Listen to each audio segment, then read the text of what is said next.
Bonjour à tous, dans ce tutoriel en C#, nous allons revenir un petit peu sur le concept de projet tel qu'il est créé avec l'outil .NET comme nous l'avons fait dans le cours depuis le début, et je vais aborder également dans cette vidéo un petit peu spécifique le principe des solutions, donc pour comment créer des solutions, comment on travaille avec ça et comment on ajoute notamment des projets à un ensemble, voilà, à une autre solution, pour voir comment tout cela fonctionne ensemble. Donc je vais vous expliquer tout en détail, on va voir avec des exemples pratiques pour voir que tout fonctionne bien à la fin, et vous aurez tout ce qu'il faut pour ensuite l'employer de votre côté.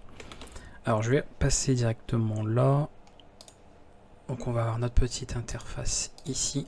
Donc ici nous avons un simple projet classique, j'ai recréé en fait un nouveau projet de base, donc un projet en console directement. Donc je vous rappelle avec la commande .NET New Console, et ensuite on précise généralement si on veut par exemple avoir un nom spécifique, on peut utiliser cette commande là. Alors une solution avec l'outil, pour ceux qui passeraient éventuellement par un environnement de développement comme Visual Studio, vous avez tout ce qu'il faut depuis l'interface graphique de ce genre de logiciel pour automatiquement tout créer, ajouter, gérer les dépendances, tout ça. Donc là c'est propre à l'outil .NET qui est lui en ligne de commande, et voir comment ceci fonctionne. Donc toujours comprendre le fait que vous n'avez absolument pas besoin, il n'est pas obligatoire d'avoir un environnement de développement pour programmer. Et C# d'ailleurs n'est pas le seul, c'est également le cas pour Java ou d'autres langages de programmation. L'environnement de développement, c'est toujours un truc en plus que vous pouvez utiliser pour aller beaucoup plus vite, pour justement que ce soit plus pratique pour vous, pas vous prendre la tête à faire les choses manuellement. Comme ça, selon vos préférences, chacun peut choisir un petit peu ce qu'il veut. Alors nous allons d'abord créer une première solution. Alors je vais partir bien sûr d'une solution, et à la base aussi de ce projet là, on pourrait bien sûr créer une solution vide et sans avoir de projet au tout début, d'accord? C'est à vous de voir en fonction. Une solution, ça va être simplement un conteneur qui va rassembler, d'accord? Alors vous pouvez commencer avec un projet ou même plusieurs projets. Il faut savoir bien sûr que sur des cas plus concrets, on va pas forcément avoir une application forcément sous la forme d'un seul projet. Alors c'est ça qu'on a tendance à dire qu'un projet finalement c'est une application, mais là au niveau de C#, ça va être vraiment différent. On peut avoir toute une application qui peut ensuite être évidemment développée, maintenue par un ensemble de développeurs, éventuellement des groupes de développeurs, et chaque groupe de développeurs pourrait tout à fait travailler sur des projets différents. On pourrait par exemple, pour ne citer que celui-ci, avoir un projet pour l'application en elle-même, c'est-à-dire par exemple ce qui va gérer les données propres. On peut avoir aussi une partie pour tout ce qui est interface graphique, qui donc n'a pas besoin en fait de toucher aux données en elles-mêmes, il ne fait que les afficher et gérer éventuellement des outils de contrôle sur ces données, et tout un tas d'autres choses comme ça. On peut aussi avoir tout un projet pour tout ce qui est test, autour des tests de l'application, et plein d'autres comme ça qui pourraient venir s'ajouter de manière indépendante, mais en faisant partie bien évidemment d'un ensemble complet qui est l'application elle-même. Voilà un peu comment ça fonctionne. Alors la solution pour la créer, ça va être très simple, on va utiliser la commande .NET New, donc toujours pareil, c'est toujours le même système, c'est new quelque chose, c'est à partir de cette commande de base qu'on peut créer tout à partir de l'outil .NET, que ce soit une application en console, une application graphique, une bibliothèque de classe, quoi que ce soit, et on va avoir cette fois-ci l'argument SLN pour une solution qui va permettre ensuite d'ajouter un petit peu tout ce qu'on veut. Vous pouvez, ce n'est pas obligatoire, préciser un nom. Alors si vous faites "-n" ou double-name, vous pouvez préciser le nom, mais ça va créer un simple fichier de solution. Donc en fait ça va le créer directement là où vous vous trouvez. Donc moi je suis dans ce répertoire au niveau de mon terminal. Et sinon on peut utiliser "-o comme on a déjà fait pour la création de projet, comme output. Et là ça va carrément créer un répertoire du même nom que la solution et le fichier de solution à l'intérieur. Donc moi je vais faire ça comme ça, et je vais ensuite appeler ça, alors il faudrait peut-être un nom un peu plus complet par contre, on va appeler ça Global App. Voilà. Donc vous allez voir, ça va créer un répertoire qui va contenir le fichier de solution à l'intérieur. Donc la solution est ici. Une fois qu'on a ça, on peut déplacer, donc moi je vais avoir ce projet ici, je vais le déplacer manuellement bien évidemment au sein du répertoire donc, qui contient, vous voyez, le fichier de solution, et maintenant on va pouvoir ajouter ce projet à la solution, parce que ce n'est bien évidemment pas fait par défaut. Donc c'est important à ce niveau-là. Alors déjà ce que je peux faire, c'est entrer dans mon répertoire ici de la solution. Vous voyez qu'il se retrouve directement avec le fichier là. On pourrait également d'ailleurs faire un .NET et cette fois-ci SLN, c'est-à-dire qu'on a forcément tout un ensemble de commandes propres aux solutions. Ou par exemple ici, alors je pense que c'est pas sûr que ce soit suffisant, mais on devrait pouvoir, voilà, ici donc indiquer qu'on ne trouve aucun projet pour la solution. Alors si vous n'êtes pas dans le répertoire, il faudra me faire .NET. Bon, ça c'est propre à l'ensemble de l'outil en ligne de commande. Et ensuite par exemple vous précisez le chemin. Donc ici vous avez en fait le chemin complet d'accord, vers par exemple le fichier de la solution et après seulement la commande liste. Là ça fonctionne directement en précisant, sans préciser le fichier, puisque je suis déjà dans le répertoire, donc l'outil est assez intelligent pour rechercher comme ça. Pour ajouter maintenant l'ensemble du projet, en tout cas au plus simple, donc là je me suis encore une fois placé dans le répertoire où il y a le fichier de la solution pour avoir la commande la plus courte, et ensuite je n'ai plus qu'à faire .NET, SLN, on passe toujours par cet outil là, et cette fois-ci add, d'accord. Donc je vais pouvoir comme ça ajouter le fichier que je veux. Alors, on va pouvoir, enfin pas ajouter le fichier qu'on veut, mais plutôt ajouter le projet. Donc ici je vais faire app, et ensuite je vais choisir bien sûr le fichier CSProj, parce que c'est ça qui fait référence au projet. Donc là ça vous indique qu'il a bien été ajouté à la solution, et si je refais la commande de tout à l'heure, vous voyez que cette fois-ci il fait partie de la liste des projets qui sont répertoriés. Donc ça c'est vraiment très très simple, vous voyez, ça se fonctionne facilement, quelques petites commandes, et nous avons cette fois-ci tout qui est pris en compte. Donc ce fichier sera bien évidemment mis à jour en conséquence, sans devoir s'en occuper manuellement. D'accord, on ne s'occupe pas de ce fichier, on laisse faire l'outil en fait en ligne de commande pour tout ça. Donc là on a ce qu'il faut. Alors on va justement rajouter un nouveau projet, puisqu'on est ici dans App. Je vais créer un nouveau projet, enfin directement ici. Donc je vérifie que je suis au bon endroit toujours. Hein. Voilà. Ici on va faire cette fois-ci un .NET New Console-O. Par exemple pour la partie sur les tests, admettons. On va faire ça comme ça. Voilà. Et on pourrait... Bon, la limite à la rigueur, il faudrait même faire un genre quelque chose en WPF, hein, pourquoi pas. Peu importe. Et là on aurait par exemple lui. Voilà, pour montrer que tout cela fonctionnerait très très bien. Et ensuite, bien évidemment, on ajoute le tout. Donc là on va avoir les tests, voilà, et même chose pour l'interface, voilà. Je refais la commande pour tout lister, et vous voyez qu'on a bien l'ensemble des 3 projets qui ont été ajoutés. Donc ça c'est vraiment toute l'importance que ça peut avoir. Alors ça c'est une partie, c'est-à-dire qu'on a effectivement 3 projets qui sont bien à part. D'ailleurs vous remarquerez qu'ils auront chacun leur méthode main, hein, c'est-à-dire qu'ils peuvent être un point de lancement, donc vous pouvez exécuter évidemment de manière séparée chaque projet, d'accord. Donc on peut par exemple ici faire un petit, alors je vais aller directement dans App puisqu'il était ici, vous voyez j'ai mon projet là, et après on peut faire parfaitement ce qu'on a déjà fait, .NET Build ou Run si on veut directement compiler et l'exécuter, et ça fonctionnera aussi, d'accord. On peut vraiment procéder comme ça de différentes manières sans problème. Si vous voulez en revanche compiler l'ensemble, donc je rappelle que je suis ici, au niveau pareil du fichier de la solution, bah vous pouvez ici faire un .NET Build. Alors pas Run, ça va de soi, parce qu'il ne saura pas quel projet démarrer. Vous devez exécuter le programme depuis, à partir d'un projet. Mais vous pouvez en revanche lancer la compilation de l'ensemble, et là évidemment c'est bien plus pratique. Donc il va tout vérifier, l'ensemble des projets, vous voyez il est fait un par un, il nous crée notre fichier de bibliothèque, et c'est tout bon. Donc on peut procéder comme ça. Alors ça c'est la première partie, en tout cas pour la solution. C'est le fait de pouvoir comme ça avoir un ensemble, donc une solution que l'on crée, on ajoute des projets dedans, on peut bien évidemment les supprimer. Donc là je vais en supprimer un parce que c'est pour l'exemple, j'ai pas besoin de tout ça. Alors je suis toujours, encore une fois, ici, je rappelle. Donc là je vais faire SLN. Et ensuite je peux faire éventuellement remove, cette fois-ci non pas add, et on va enlever test. Alors, je précise toujours jusqu'à CSProj pour être tranquille. Voilà, et là si on refait la commande de tout à l'heure, vous voyez qu'il ne reste plus que les deux. Donc évidemment ça ne supprime pas le répertoire, d'accord, ça va juste retirer du fichier ici de configuration. Donc après à vous de faire autre chose, de déplacer. Bon je le supprime parce que c'est pour l'exemple. J'ai viré test, hein, oui. Hop, on va le dégager. Voilà pour voir un peu comment ça marche. Ça c'est la première étape. Comment gérer un petit peu l'ajout de projet, la suppression de projet, comment on les liste, etc. Ça marche très bien. Maintenant, ce qui va être important, c'est comment utiliser finalement le code d'un projet dans un autre. Parce que vous pourriez même d'ailleurs avoir des projets écrits dans plusieurs langages différents, qui prennent bien sûr, qui sont pris en charge par l'outil, par le .NET Framework, donc de C#, enfin en tout cas pas de C#, de Microsoft, pardon. Donc vous pourriez avoir différents langages. Donc si on veut travailler par exemple avec le code d'un projet dans un autre, donc faire référence à celui-ci, ça va être un peu particulier. Dans la vidéo précédente, hein, sur les espaces de nom, je vous avais montré, par exemple, si je créais plusieurs fichiers sources, on avait vu qu'il suffirait tout simplement d'importer, si c'est un nouvel espace de nom, bah, ce dernier, avec la fameuse directive using, et après on pouvait faire appel directement aux méthodes, etc. Et ça fonctionnait très bien, on l'avait fait précédemment, il n'y a absolument pas de problème ici.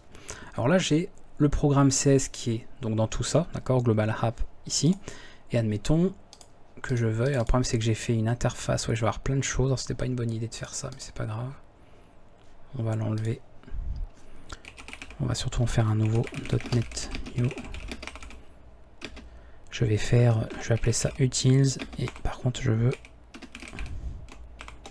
pour avoir la méthode, pour ne pas avoir les inclusions implicites que je vous ai expliqué précédemment justement.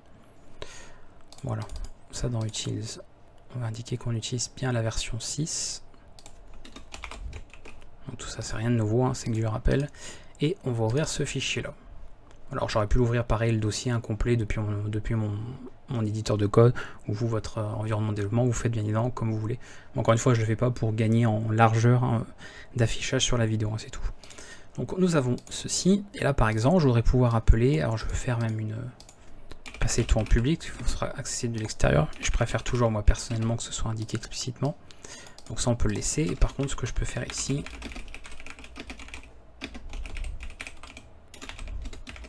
voilà.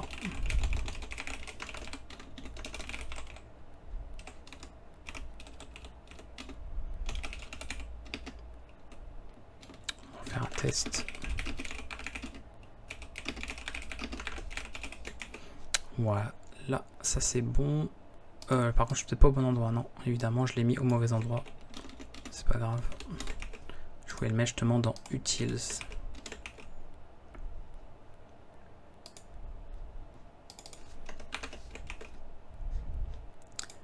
Non mais la classe sur le nom du fichier, je m'en fiche, hein, c'est juste là.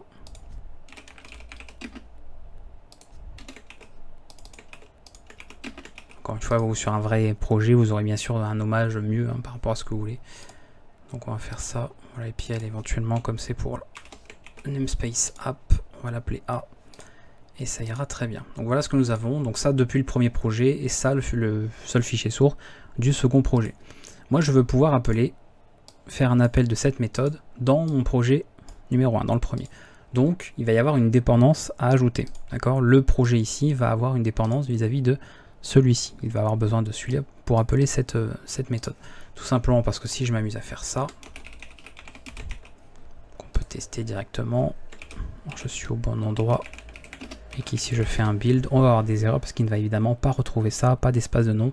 Voilà, le nom test n'existe pas dans le contexte actuel, ça ne marche pas.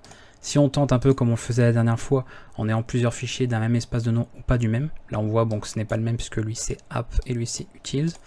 On serait tenté à ce moment-là de faire using test et ensuite se dire bah, cette fois-ci ça doit marcher puisqu'on est dans le bon, pas using test, pardon, utils. Donc là ça devrait normalement marcher.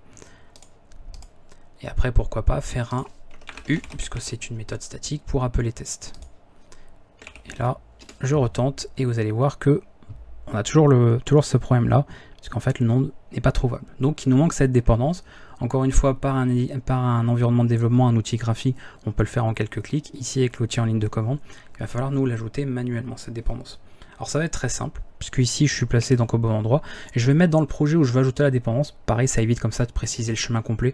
Alors je vous montre ça parce que je sais qu'il y a souvent des gens qui sont pas très attentifs, qui se trompent très vite dans les chemins et les commandes. Donc j'essaie de faire les commandes les plus simples pour vous. Après bien sûr vous adaptez. Donc le mieux pour pas vous tromper, vous voyez là je suis vraiment à la racine là où il y a la solution. Je vais dans le projet où je veux ajouter la dépendance. Donc moi c'est dans app. Donc je suis cette fois-ci ici, d'accord. Et ensuite maintenant je peux juste faire un .NET add reference et ici j'indique quel projet va, en fait quelle référence je vais faire à partir de ce projet app. Donc je veux une référence vers, alors il faudrait directement, c'est pour ça que je me suis placé ici, ou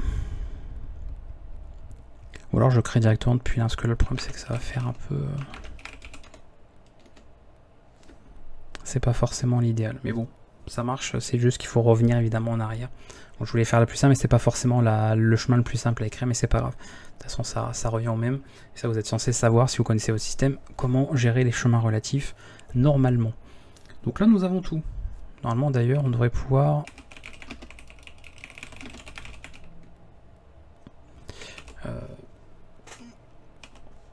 avoir l'ensemble des références. Ça va être une liste, parce qu'il y a l'outil liste. Normalement, je suis déjà placé dans app, donc ça devrait suffire. Voilà. Et là, vous avez comme ça les références du projet. Donc, pareil, c'était pas au bon endroit. Il faudrait faire ceci et ensuite préciser le projet en question. Donc, je sais pas moi, par exemple. Voilà, comme ça. Et là, ça vous indique qu'il n'y en a aucune. Donc, toujours pareil.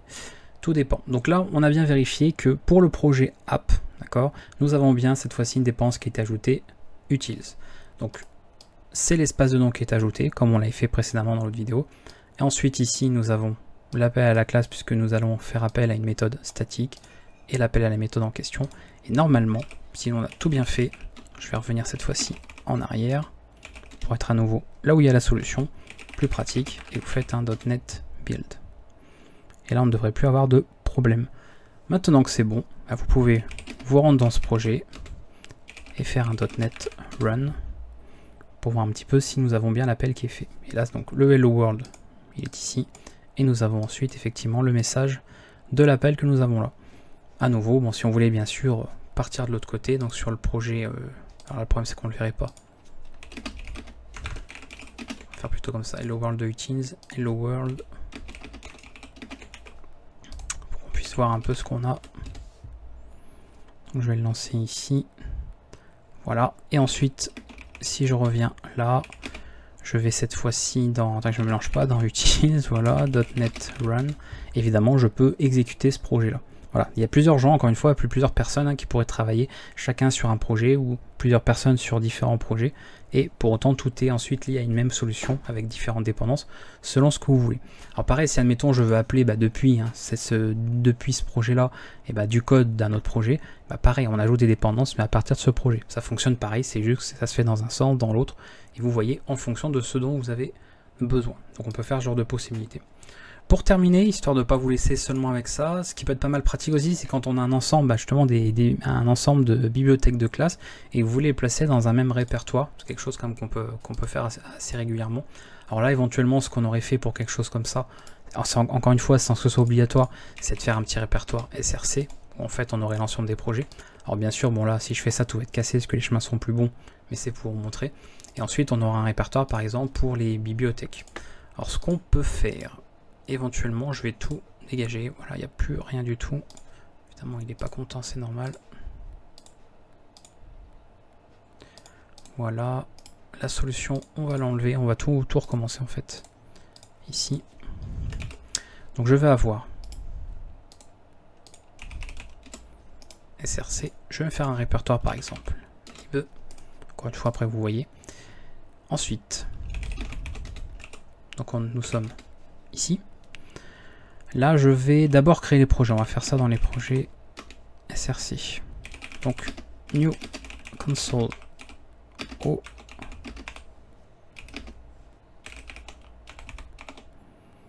C'est ça que je voulais faire. De toute façon, je ne vous montrerai pas après forcément de l'exécution. C'est juste pour organiser ça comme on veut. Voilà, je ne vais même pas modifier le fichier du projet là en 6.0. Pas besoin. Voilà, ici. Et là, dans lib, cette fois-ci,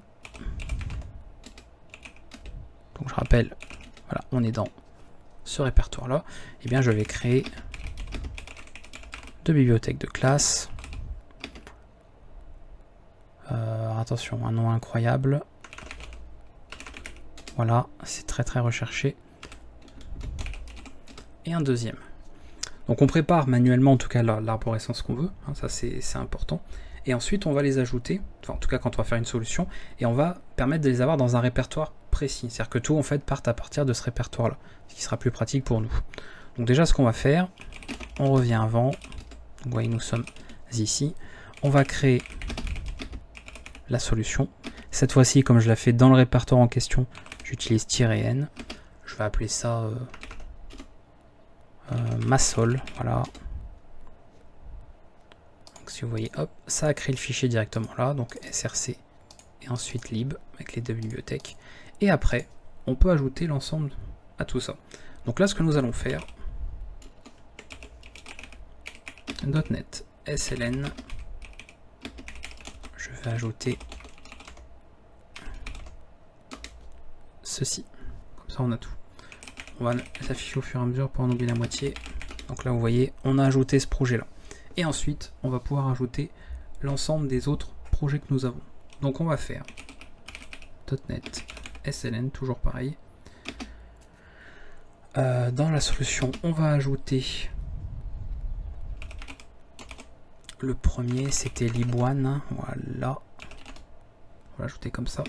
Et là, je vais utiliser un peu de notre argument. donc 2 tirets cette fois-ci, solution folder, et ici je vais indiquer le répertoire qu'on a. Donc là moi le répertoire je l'avais appelé lib, et on va faire ça comme ça, voilà.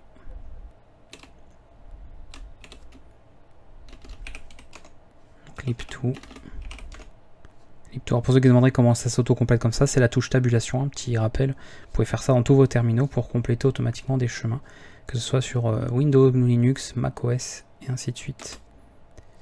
Et voilà, normalement on devrait avoir tout d'ajouter. Voilà, donc c'est notre possibilité. Comme ça vous voyez, il prend en compte en fait dans le chemin votre répertoire là. C'est une autre possibilité, c'est pas obligatoire encore une fois, mais on peut en tout cas s'arranger comme ça. Et là après pareil, si vous voulez gérer vos dépendances, vous le faites comme je vous l'ai montré avant et ça fonctionnera très très bien. Donc c'est pour ça que je vous ai fait ça dans un petit tutoriel pour vous montrer un peu comment ça fonctionne, parce que c'est quand même bien pratique de se servir de système de solution pour avoir plusieurs projets au sein même d'une application, d'un site ou peu importe ce que l'on fait, pour bien séparer chaque chose d'une application en plusieurs projets plutôt que de le faire en tout en un seul. Et après vous pouvez gérer ça très très facilement avec tout cet outil en ligne de commande qui propose en tout cas tout ce qu'il faut. Encore une fois, si vous passez par un outil d'interface graphique, vous avez tout l'équivalent, mais en cliquant sur de simples boutons. Donc c'est vraiment la même chose, avec des clics droits, ajouter une référence, ajouter un fichier, ajouter ci, ajouter ça, ajouter un projet. Ça fonctionne tout pareil, mais là au moins vous savez comment le gérer directement avec l'outil .NET. S'il y a des questions, n'hésitez pas, en tout cas prenez le temps de bien voir cette vidéo, de faire les choses, de vérifier que vous ne vous trompez pas dans les commandes avant de crier au secours si jamais vous êtes bloqué quelque part. Et bien sûr, vous avez des commentaires si vous avez besoin d'aide pour la suite et tout ce que j'ai pu vous expliquer ici. A bientôt tout le monde.